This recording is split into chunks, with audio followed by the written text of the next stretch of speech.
Assalamualaikum warahmatullahi wabarakatuh.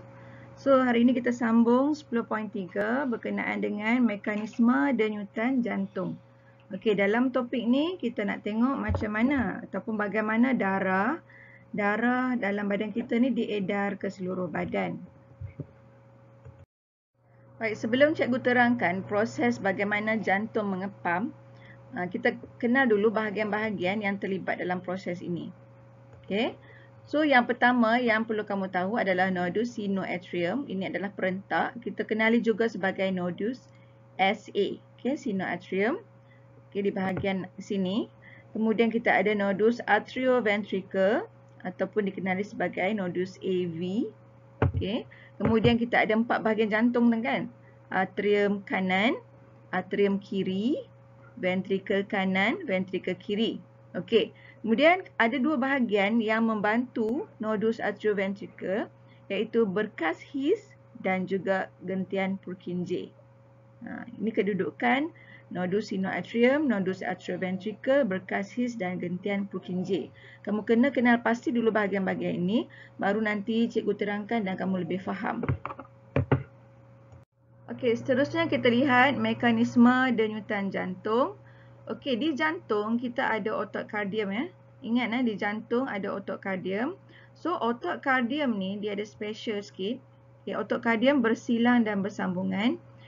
Bersilang dan bersambungan ni sebabnya kita nak kesan dia akan menyebabkan impuls elektrik akan disebarkan dengan cepat.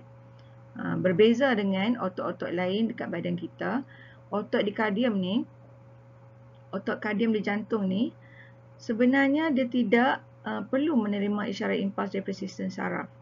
Jadi, dengan adanya otot kardium yang bersilang dan bersambungan, maka impuls elektrik dapat disebarkan dengan cepat dan boleh menyebabkan bahagian-bahagian jantung itu akan mengecut serentak dan seragam.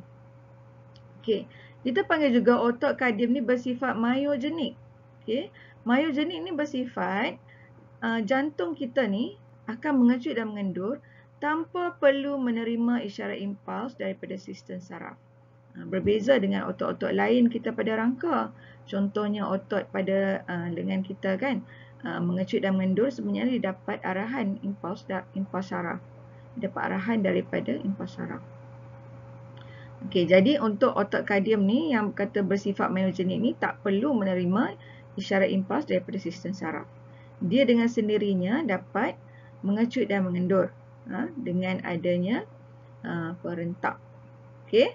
Jadi maksudnya dekat sini, jika otot kardium disimpan di dalam larutan beroksigen suam dan mengandungi nutrien, maka otot jantung tu dapat mengecut dan mengendur secara sendiri. Sebab itu kita boleh menderma jantung. Okey. Boleh pemindahan jantung boleh berlaku. Pendermaan organ jantung boleh berlaku disebabkan di jantung ada otot kardium yang bersifat myogenik. Baik, ini gambar bagi otot kardium. Okay, otot kardium pada jantung.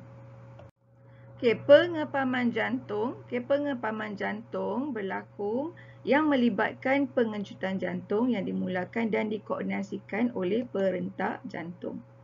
Okay, perentak jantung. Okay, perentak jantung utama kita panggil sebagai nodus sinoatrium. Okay, perentak jantung ni adalah sekumpulan sel otot jantung yang khusus yang memulakan kadar pengecutan. Yang dia start kecut tu nak memulakan kadar pengecutan, dan di mana kedudukan perentak jantung sinoatrium ni, nodus sinoatrium ni terletak di dinding atrium kanan. Okay, terletak di dinding atrium kanan. Okay, urutan pengecutan otot jantung yang menyebabkan pengepaman jantung. Okey, ikut step sini . Nodus sinoatrium, nodus SA menjana impuls elektrik.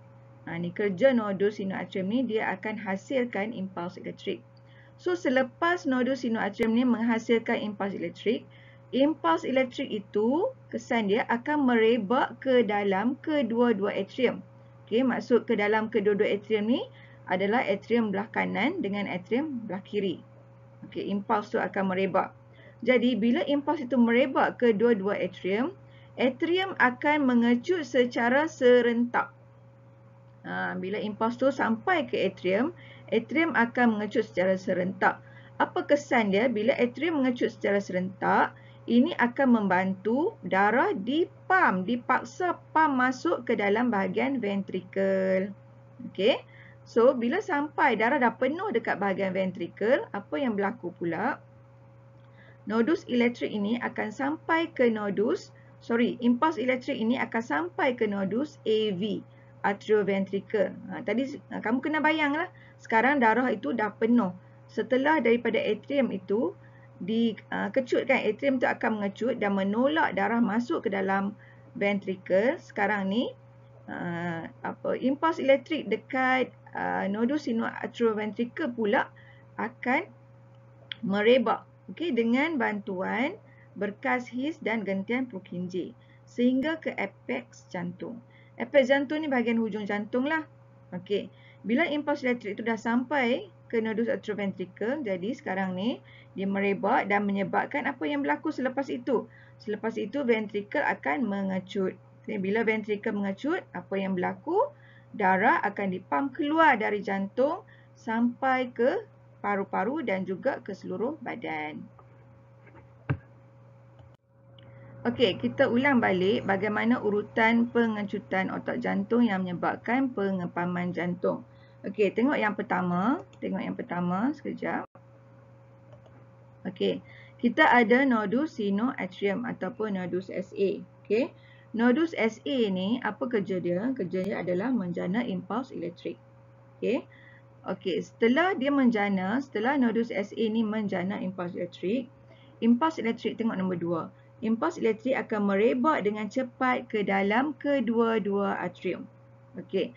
So, bila impuls elektrik ni merebak ke dalam kedua-dua atrium, apa kesan dia? Atrium ni akan mengecut secara serentak. Okey.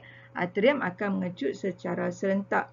Jadi, pengecutan atrium ni, apa kesan dia? Akan membantu mengepam darah.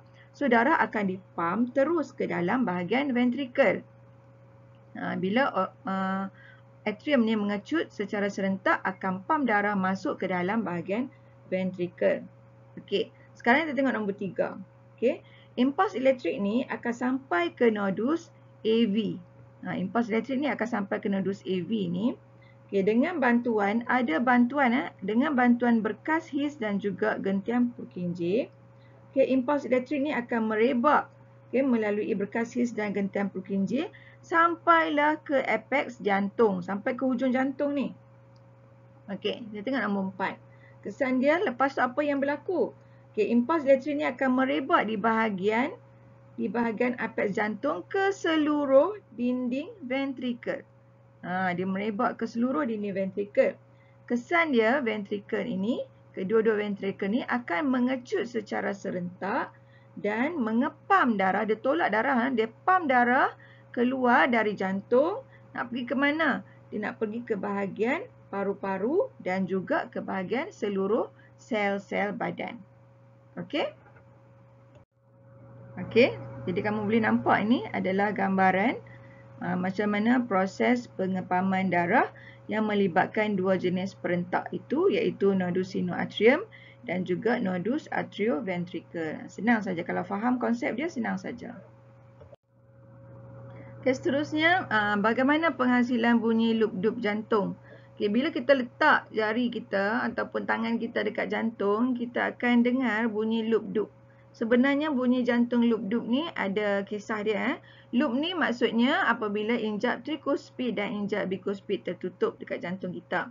Okey, dup ni pula apabila injap sabit tertutup. Okey, jantung ini dia akan pam atau mengedarkan darah ataupun mengalirkan darah melalui arteri, arteriol dan juga arteriol dan juga kapilari darah. Kamu kena fahamlah, darah ni dia akan dialirkan melalui arteri, arteriol dan kapilari darah. Okey, sebenarnya daya dihasilkan oleh pengepaman jantung tak cukup untuk mengalirkan darah melalui vena kembali ke jantung. Apabila darah nak kembali ke jantung, daya yang dihasilkan oleh pam jantung tak cukup kuat. Okey, sebabnya darah terpaksa mengalir menentang daya graviti sebab nak kembali ke jantung.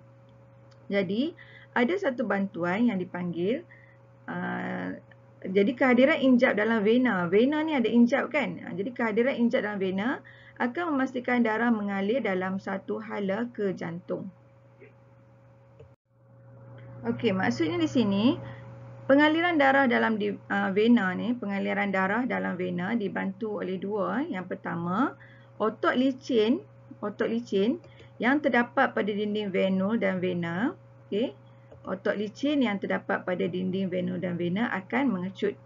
Dan kedua, otot rangka di sekeliling vena akan mengecut untuk menekan dan mencerut vena. Pada masa pengecutan itu, injap akan terbuka. So, bila injap terbuka, ini akan membenarkan darah mengalir ke arah jantung. Okey. Kemudian injap akan tertutup. Injap terbuka nak bagi darah masuk kembali ke jantung dan injap tertutup maka darah dihalang mengalir semula ke arah kaki. Jadi ada dua bantuan lah macam mana darah nak kembali ke jantung. Satu, pengecutan otot licin pada dinding venul dan vena. Yang kedua, pengecutan otot rangka di sekeliling vena. Bila otot rangka ni kecut akan menyebabkan injap terbuka dan tertutup. Masa terbuka tu darah mengalir kembali ke jantung. Tertutup nak menghalang darah kembali ke kaki. Okey, itu maksud pengecutan otot di sekeliling vena. So, ada dua otot licin dan juga otot rangka. Okey, boleh kita tengok Raja 10.16, pengecutan dan pengenuran otot rangka kaki. Yang ni kita nak tengok macam mana darah dalam vena tu kembali ke jantung dengan bantuan otot rangka. Okey, contoh semasa otot mengendur. Okey, apabila otot dekat kaki tu, otot rangka yang berada dekat kaki kita tu, bila dia mengendur, maka injap akan terbuka. Bila injap terbuka, darah akan masuk melalui vena ni. Kemudian kat bahagian atas ni injap tertutup. Okey. Bila macam ini, tengok sebelah kanan, pengecutan otot rangka akan mencerutkan vena. Pengecutan otot rangka akan mencerutkan vena, maka masa ini injap tertutup. Jadi bila injap tertutup, darah akan dihalang kembali ke bahagian kaki. Okey, proses ini berterusan sampailah darah itu masuk balik ke dalam vena cava. Okey, masuk ke dalam bahagian jantung. Okey, darah yang dibawa oleh vena adalah darah terdioksigen.